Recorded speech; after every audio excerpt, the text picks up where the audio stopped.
नमस्कार दोस्तों, हमारे साथ वार्ता करने के लिए मौजूद हैं नलिन जी, जो राष्ट्रीय युवा क्रांति मोर्चा के अध्यक्ष हैं और उनको माननीय प्रधानमंत्री जी के द्वारा 2018 में सम्मानित भी किया गया और आज वो हिंदू सम्मेलन में उन्होंने प्रतिभाग किया है और हम जानेंगे कि हिंदू सम्मेलन में आने का उनका क्या करना है। देखिए, ये आयोजन इस तरीके के होने चाहिए। सनातन संस्कृति में नई नई चीज़ें जानने को सीखने को मिलता है।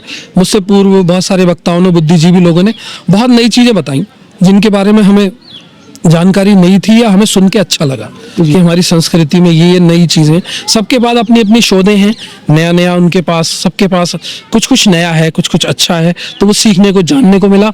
और हमारी जो संस्कृति है उसमें इस तरीके के कार्यक्रम एक रस घोलते हैं, एक मजबूती लाते हैं, एक नया फ्लेवर, एक नया कलेवर बनता है, एक फैब्रिक जो बहुत सुंदर बनता है।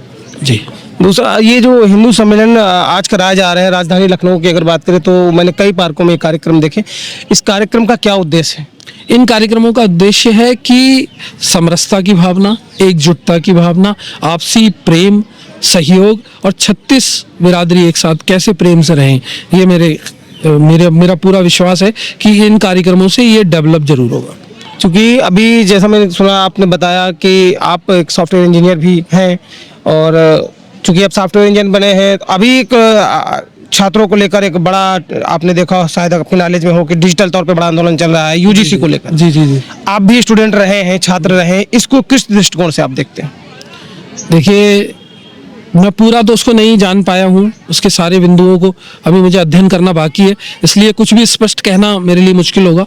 पर हाँ, मैं अध्ययन करूँगा और मैं भी जानूँगा उसकी क्या बारीकियाँ हैं, क्या उसमें लूफोल्स हैं, क्या पिटफॉल है, क्या उसमें ऐसे हेडल है या कुछ ऐसा है या क्या कुछ अच्छा है।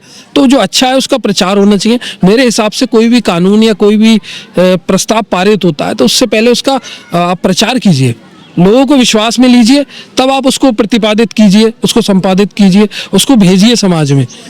और ऐसा कम होता है, ये बड़ा मुझे विषय लगता है। जैसे कि मुझे जानकारी में आया, जितना पढ़ा, लोगों से समझा, आपको मैं छोटी सी लाइन में बताना चाहूँगा कि एक जो बड़ा विरोध चल रहा है, छात्रों द्वारा इसका आंदोलन किया जा रहा है डिजिटल रूप से, या कहीं पे धरना प्रदर्शन भी कई जगह देखने को मिले कि ये जो यूजीसी कानून आया है, इसमें सवर्णों को कहीं, जो विद्यार्थी हैं उनको शिकायत का मौका भी नहीं दिया जा रहा है और उनकी सुनी भी नहीं जा, और उनके प्रति कोई दुर्भावना के प्रति, ईर्ष्या के से प्रेरित होकर कोई आरोप लगा देता है जो मिथ्या रूप से हैं।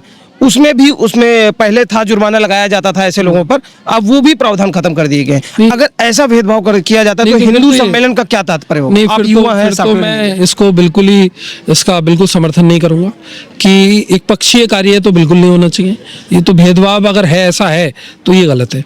इसको हम पूरी तरीके से कंटेमिनेट करते हैं कि एक पक्षीय नहीं हो। अगर कोई व्यक्ति गलत है और उसको अगर गलत को भी फंसाया जा रहा है सिर्फ इसलिए कि वो हायर कास्ट है तो गलत है, उसके हम साथ नहीं। दूसरा, चाहे मोदी जी हो या योगी हो, बीजेपी हर जगह कहती आई है कि बटोगे तो कटोगे। जी, आप इससे इत्तेफाक रखते हैं? देखिए, मेरा कहने का मकसद है कि एकता, एकजुटता ये बहुत आवश्यक है और ये कहीं ना कहीं इसको ग्राउंड पे लेके आने की आवश्यकता है। इसमें लोगों को ऐसा ना लगे कि ये सिर्फ कहने भर के रह गई चीज़ें, इनमें कुछ फ्लेवर भी निकल के आए, कुछ अच्छा भी निकल के आए।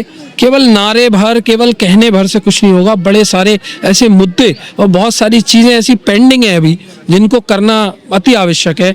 जनसंख्या कानून की अगर हम बात करें तो उस पर काम होना चाहिए, उसको लेके आना चाहिए। और इन सब की बजाय अगर सरकार उन चीज़ों पे काम करे जिनसे वाकई जो हमारा सनातन मजबूत हो और वाकई में जो हमारी आने वाली नस्लें हैं वो सुरक्षित, संरक्षित महसूस करें, ऐसा कुछ करें, ना कि ये सब कानून और ये सब दाएं बाएं की चीज़ें नहीं। आप सॉफ्टवेयर इंजीनियर होते हुए आपने जो राष्ट्रीय युवा क्रांति मोर्चा अपना बनाया है, किन उद्देश्यों के साथ इसको बनाया? राष्ट्रीय युवा क्रांति मोर्चा का उद्देश्य है कि युवाओं को राष्ट्र सेवा में लगाना, जो कि हमने 21 वर्षों तक की, और राजनीति में लाना युवाओं को। अगर कोई हमारा युवा साथी कोई चुनाव लड़ना चाहता है, पंचायत चुनाव लड़ना चाहता है या बड़ा चुनाव लड़ना चाहता है, वो चुनाव भी लड़े, उसको मौका मिले। और मैंने ये देखा कि बहुत से ऐसे लोग, स्पेस ही नहीं है। मैं किसी राजनीतिक दल की अगर बात करूं तो वहाँ आपको जगह खड़े होने की भी नहीं है, वहाँ सब भरा हुआ है, फुल है। तो ऐसे में जिन नौजवानों में टैलेंट है या जो कुछ कर सकते हैं, जिनके अंदर वाकई ज्ञान है या अभिप्सा है, जिज्ञासा है या नेतृत्व क्षमता है, वो कहाँ जाएगा। तो ऐसे लोगों को हम चाह रहे हैं निकालें और उनको हम प्लेटफॉर्म दें कि आओ, आपके लिए भी स्वागत है। धन्यवाद।